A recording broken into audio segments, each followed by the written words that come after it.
Senator, are we back to Fort Hood as workplace violence? Are we back to man-caused disasters and overseas contingency operations?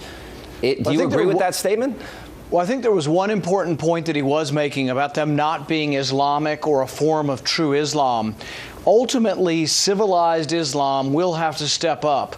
We need to do everything we can to protect ourselves. I'm all in for saying we have to combat ISIS, but also the ultimate war, the long war.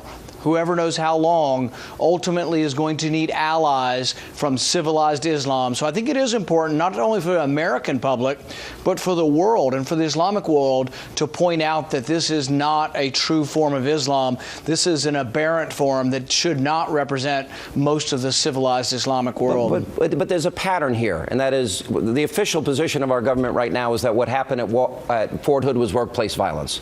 Granted, they're not a state, but they do want to establish a caliphate. I got the sense, listening to the president tonight, that maybe he doesn't understand what the ultimate goal of a caliphate is.